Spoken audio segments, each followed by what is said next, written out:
سچے بنو. اللہ کو بخیل سے محبت نہیں ہے اور سخی سے تعلق توڑتا نہیں اور بخیل سے جوڑتا نہیں. ایک دفعہ شیطان نے ایک بنی اسرائیل کا واقعہ، ایک آدمی سے ملاقات کی تو اس نے کہا شیطان سے ایک راز کی بات تو بتا دے. کہنے لگا کیا؟ کہ تیرے یار کون ہے، تجھے پسند کون؟ کہنے لگا تین مجھے بڑے پسند. ایک جو شراب پیتا ہو، نشہ کرتا ہو، ایک جو غصے والا ہو، قابو نہ کرتا ہو، ایک جو بخیل ہو، کسی پہ خرچ نہ کرتا ہو. یہ تین میرے بڑے گھاٹے آ رہے ہیں. اور اگلی یہ کہ اگر کسی بدبخت میں تینوں کٹھی ہو گئی، غصہ بھی، بخل بھی، شراب بھی، تو پھر وہ پیر ہوتا ہے اور میں مرید ہوتا ہوں. پھر وہ میرے تو بھی بڑا شیطان. تو پہلے آپ لوگ ان تاجروں کو سچائی سکھائیں، دیانتداری سکھائیں، سخاوت سکھائیں، اللہ کے لیے قربانی دینا سکھائیں. کہ اللہ نے روک دیا، ختم. اللہ نے کہا یہ کام نہیں کرنا، ختم. سود نہیں کرنا، ختم. جھوٹ نہیں بولنا، ختم. دھوکہ نہیں دینا، ختم. سچائی دیانتداری پہ جمنا ٹھیک ہے، جاتا ہے تو جائے، آتا ہے تو آئے. رزق تو اللہ کے خزانوں میں ہے. اس معاشرے کے ساتھ یہ نسل اگر چلے گی تو وہی کرے گی جو یہ کر رہے ہیں. پھر آپ لوگوں کے پاس بھی جمع تفریق ہی ہے، جمع تفریق. ان کے سارے دماغ جمع تفریق میں کھپ جاتے ہیں. انہیں پتہ ہی نہیں میرا نبی کون تھا، کیا تھا. کبھی سنتے ہی نہیں ہمارے نبی کون تھے، کیا تھے. تو راہبری کا حق لے کر تو وہ تشریف لائے تھے جنہوں نے سچائی سکھائی، دیانتداری سکھائی، محبت سکھائی، حیا کو سکھایا، پاک دامنیوں کو سکھایا، سخاوت کو سکھایا. حضرت علی سے کسی نے پوچھا کوئی حسرت، حضرت علی سے کسی نے کوئی حسرت. کہنے لگے جتنا علم تھا اتنا کسی نے لیا نہیں، جتنی سخاوت تھی اتنا کسی نے مانگا نہیں، جتنی سخاوت تھی اتنا کسی نے مانگا نہیں. یہ دو حسرت ہیں میرے دل.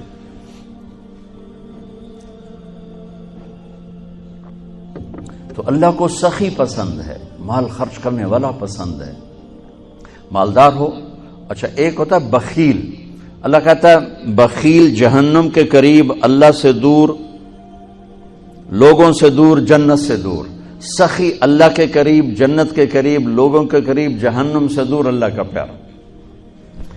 جب بنی اسرائیل نے بچھڑے کی پوجا کی تو اللہ نے کہا سب کو قتل کرو سارے. جب سامری پکڑا گیا جس نے شروع کروائی تو اللہ تعالیٰ نے سفارش کی موسیٰ سامری کو چھوڑ دے. کہا یا اللہ سامری کو چھوڑ دوں؟ اسی نے تو بچھڑا بنایا، اسی نے تو یہ شرک کروایا، تو کہتا سامری کو چھوڑ دوں؟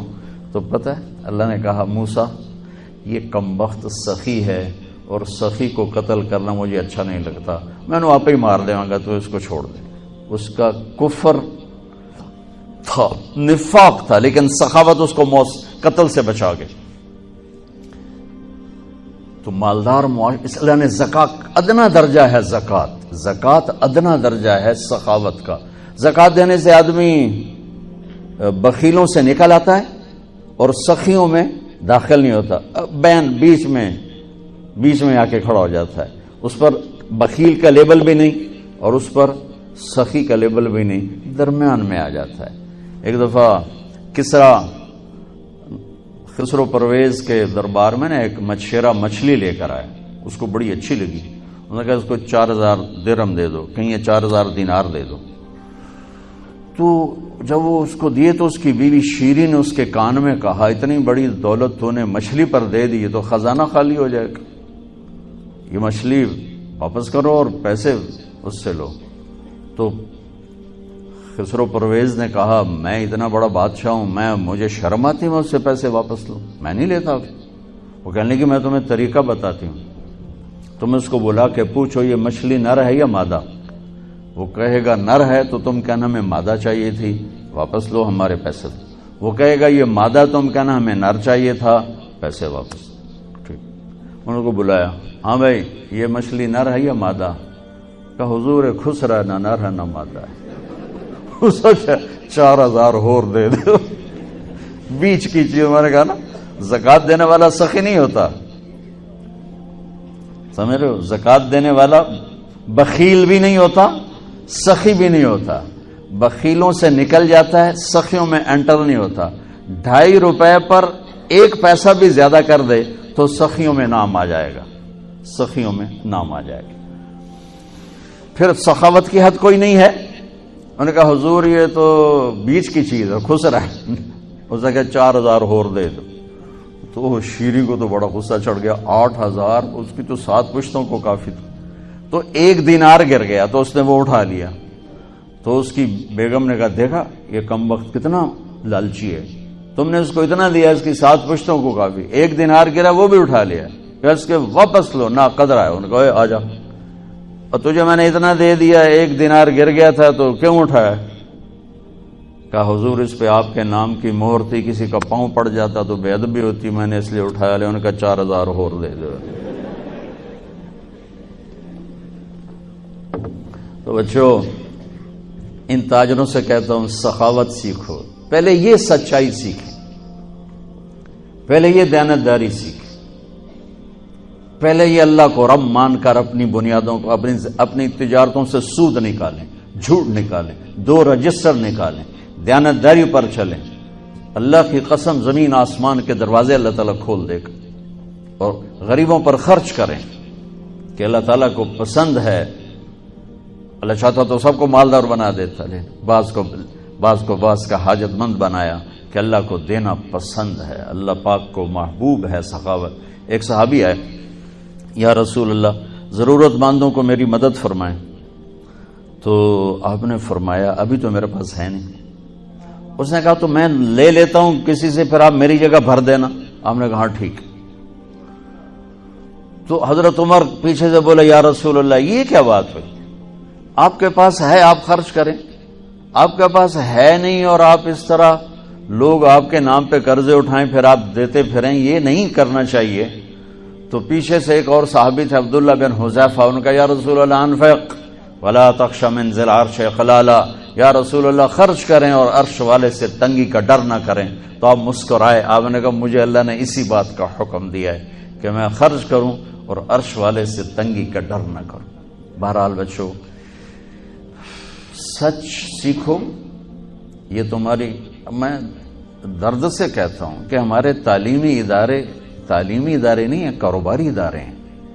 یہ بچوں کو علم نہیں دے رہے، اور تم بھی کوئی طلبہ نہیں ہو، تم بھی ڈگری والے ہو، تو انہوں ڈگری چاہیے یا نوکری چاہیے، میں تجھے انگوٹھے چھاپ ہو۔ تمہیں علم کا شوق نہیں، انہیں دینے کا شوق نہیں، انہیں بھی کمائی کا شوق ہے اور تمہیں صرف جاب اور ڈگری کا شوق ہے۔ نہ تم میں کوئی علم والا ہے، نہ وہ عشق میں رہی گرمیاں، نہ وہ حسن میں رہی شوخیاں، نہ وہ غزنوی میں تڑپ رہی، نہ وہ غم ہے زلف ایاز میں۔ دینے والوں کو دینے کا شوق نہیں، لینے والوں کو لینے کا شوق نہیں۔ علم تو مر مٹ گیا ہے، وہی قوم سر اٹھا کے زندہ رہے گی جن کا علم اپنا ہوگا۔ تمہارا علم تو باہر سے آتا ہے۔ آج تک ڈاکٹر کہتے رہے مکھن نہ کھاؤ، ملائی نہ کھاؤ، گھیو نہ کھاؤ، دل بند ہو جائے گا، کولیسٹرول بڑھ جائے۔ اب میرا بھائی دل کا ڈاکٹر ہے، اب کہتا ہے کھاؤ۔ میں کہوں کہ امریکہ جو رپورٹ آ گئی، تو تمہارا سارا آقا تو ادھر بیٹھا ہوا ہے، وہ کہیں گے یہ چلا دو چل جائے گا، کہیں روک دو تو رک جائے گا۔ بچوں میرا معاشرہ بہت زوال کا شکار ہے، آپ میری نسل ہو، میری اولاد ہو۔ میں بہت تھکا ہوا تھا، مجھے نعیم بھائی نے رات کہا، میں نے کہا ایک تو تیری مجھے بہت ہے عزت احترام کہ میں انکار نہیں کر سکتا، دوسرا یہ میرے اپنی اولاد ہے، اللہ کرے کوئی ایک بھی سچ بولنے والا ہو گیا اور کوئی ایک بھی دیانتداری والا ہو گیا تو چلو میری آخرت، میری قبر ٹھنڈی کرنے کا سبب بن جائے گا۔ جس قوم میں سچ ہوتا ہے انہیں کوئی ڈبو نہیں سکتا، جس قوم میں دیانتداری ہوتی ہے انہیں زوال نہیں آ سکتا، جس قوم میں انصاف ہوتا ہے ان پہ سورج غروب نہیں ہوتا، جس قوم میں ظلم ہوتا ہے، جھوٹ ہوتا ہے، بددیانتی ہوتی ہے، ان پہ سورج کبھی چڑھا نہیں، انہوں نے عروج کبھی دیکھا نہیں، ذلت و پستی کے سوا کچھ نہیں ان کے پاس۔ چوپڑی روٹی کھا لینا کون سی بڑی بات۔ مجھے ایک میٹرک میں ایک کہانی تھی، میٹرک میں نا انگریزی کی 2 کتابیں، ایک موٹی کتاب تھی ایک چھوٹی کتاب تھی، وہ چھوٹی کتاب میں ایک کہانی مجھے یاد آ گئی۔ ایک شہری کتا جنگل میں جایا کرتا تھا، تو اس کی نا جنگلی کتے سے دوستی ہو گئی. تو جنگلی کتا جوڑا ماٹکا جو ہڈیاں نکلی ہوئی ہیں، شہری کتا موٹا تازہ. تو ایک دن وہ جنگلی کتا کہتا ہے یار تو کیا کھاتا ہے؟ انہوں نے کہا میں پراٹھے کھاتا ہوں، انڈے کھاتا ہوں، ڈبل روٹی کھاتا ہوں، دودھ پیتا ہوں، گوشت کھاتا ہوں. ان کہ یار میں تو نام ہی آج سن رہا ہوں، میں نے تو کبھی کچھ کھایا ہی نہیں ہے یار، میں نے بھی لے چل، میں بھی کوئی کھاوا کو، میں بھی موٹا ہوں. انہوں نے کہا آ جا. تو وہ اس کو لے کے چلا. تو جب جنگل سے نکلے تو روشنی میں جنگلی کتے کی نظر پڑی گلے میں پٹا. تو وہ کتا کھڑا ہو گیا، کہنے لگا میرے بھائی اے کیے. انہوں نے کہا یہ پٹا ہے. وہ کیا ہوتا ہے؟ کہ یہ غلامی ہے.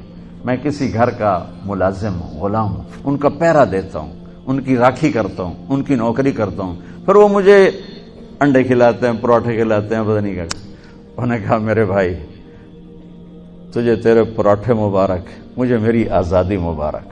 میں آزادی میں بھوکا رہوں، یہ مجھے زیادہ پسند ہے اس سے کہ کسی کی نوکری کر کے اور میں کسی کا غلام بن کے میں یہ انڈے پراٹھے کھاؤں. پوری امت مسلمہ اس وقت وہ شہری کتے کی مثال ہے. تو میرے عزیزو، سچائی پر آؤ، دیانتداری پر آؤ، انصاف پر آؤ، محبت پر آؤ، درگزر پر آؤ. آپ ابھی بچے ہو، والدین کو عزت دو، والدین کی قدر کرو، اپنے اساتذہ کی قدر کرو. اساتذہ سے ہمارے نصاب میں انسانیت کا کوئی درس ہی کوئی نہیں کہ انسان اچھا انسان کیسے بنتا ہے. وہ تو بنتا ہے رسول پاک کی زندگی کو دیکھنے سے. وہ زندگی ہمارے پاس ہے نہیں، ہم نے سیکھی نہیں، ہمارے سامنے نہیں. تو مختصر سے وقت میں آپ کو کیا کہہ سکتا ہوں؟ کوئی بات دل کو لگی ہو تو لے لینا، نہ لگی ہو تو فقیرانہ آئے صدا کر چلے، میاں خوش رہو ہم دعا کر چلے. یہ تبلیغ کا کام اسی کو سیکھنے کی محنت کہ جب آپ لوگوں کو چھٹی ہو، موقع ملے تو کچھ دن جانا، انشاءاللہ بہت فائدہ ہوگا بچوں، بہت فائدہ ہوگا. یہ زندگی کو پلٹ دینے والی محنت ہے. کبھی عرش پر، کبھی فرش پر، کبھی ان کے در، کبھی در بدر. غم